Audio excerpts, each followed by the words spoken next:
शहीदों के आंगन की मिट्टी एकत्रित करने निकला बेंगलुरु का संगीतकार।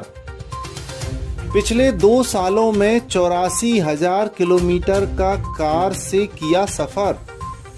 सिवनी जिले के छपारा के बाईपास पर कार हुई खराब। NH44 पर MP24 न्यूज के ब्यूरो चीफ अश्विनी मिश्रा ने की मदद। छपारा के मीडिया कर्मी भी मदद करने पहुंचे।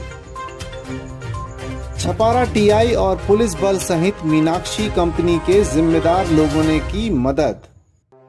पुलवामा में बनेगा नक्शा, युवाओं में देशभक्ति का जज्बा का दे रहे हैं संदेश। जी हां, देश पर जान न्यौछावर करने वाले शहीदों का बलिदान यादगार बनाने के मिशन पर निकले हैं महाराष्ट्र के औरंगाबाद के रहने वाले उमेश गोपीनाथ जाधव। उनकी तमन्ना शहीदों के आंगन की मिट्टी से पुलवामा में शहीद स्मारक बनाने की है। वे अब तक देश भर में 84,000 किलोमीटर का सफर कर 120 शहीदों के घरों तक पहुंचकर उनके आंगन की मिट्टी कलश में जमा कर चुके हैं। इसके लिए वे युवाओं को देशभक्ति का जज्बा पैदा करने का संदेश दे रहे हैं। जाधव ने बताया कि वर्ष 2019 में कर्मभूमि जन्मभूमि भारत की मिट्टी का सम्मान बढ़ाने और पहले भारतीय मिशन बनाकर शहीदों के आंगन की मिट्टी एकत्रित करने अपनी कार से निकल पड़े हैं। उन्होंने अपनी कार में दूसरी छोटी कार जोड़ के रखा हुआ है जिसमें शहीदों की यादें रखी हुई हैं। वे बताते हैं इस मिशन में कोई भी स्पॉन्सर नहीं है और ना ही राजनीतिक मिशन है।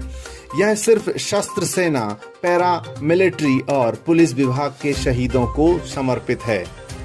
आज मध्य प्रदेश के सिवनी जिले के छपारा 4 लाइन बाईपास NH44 पर उनकी कार खराब हो गई। इत्तेफाक से MP24 न्यूज के ब्यूरो चीफ अश्विनी मिश्रा का वहां से निकलना हुआ। तत्काल उन्होंने रुककर उनकी समस्या के बारे में जाना। उन्होंने बताया कि उनकी कार पिछले 2-3 घंटों से खराब है। तब अश्विनी मिश्रा ने छपारा के मैकेनिक को बुलाकर कार को दिखवाया। उन्होंने बताया कि इसका नागपुर में सामान मिलेगा। आपको बताते हैं कि महाराष्ट्र नागपुर में टोटल तख्त लॉकडाउन चल रहा है। ऐसी परिस्थिति में अश्विनी मिश्रा ने छपारा टीआई गौरव चाटे और मीनाक्षी कंपनी के जिम्मेदार अधिकारियों को अवगत कराते हुए उनकी मदद करने के लिए कहा। तत्काल सभी मदद करने के लिए देश को समर्पित इस नौजवान के पास पहुंचे। छपारा के मीडिया कर्मियों ने भी अपने स्तर से उन्हें भोजन कराने की व्यवस्था भी कर दी। छपारा से अश्विनी मिश्रा के साथ प्रशांत ठाकुर की रिपोर्ट। मेरा नाम उमेश गोपीनाथ जाधव।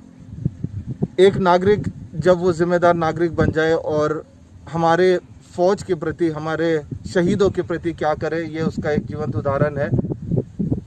14 फरवरी 2019 को पुलवामा का जो दर्दनाक हमला हुआ था आईडी ब्लास्ट से, जिसमें हमारे CRPF के 40 जवान शहीद हुए थे, तो मुझे ये लगा कि ये नया भारत है, ये नया हिंदुस्तान है। अभी बोलना बहुत हो गया, करना ज़रूरी है। तो मैंने ये सोचा कि मैं हर एक भारत के 28 राज्य और 9 संघ राज्य क्षेत्र के जितने भी पुलवामा, कारगिल और अन्य जितने भी police department, paramilitary forces, Indian arm forces, उनके घर पे जाऊंगा। उनके शहीदों के प्रति एक नमन करके उनके आंगन की मिट्टी और जहां पर उनका अंतिम संस्कार हुआ वहां से मिट्टी लेके एक भारत का पहला ऐतिहासिक नक्शा बनाया जाएगा शहीद स्मारक में जम्मू कश्मीर में।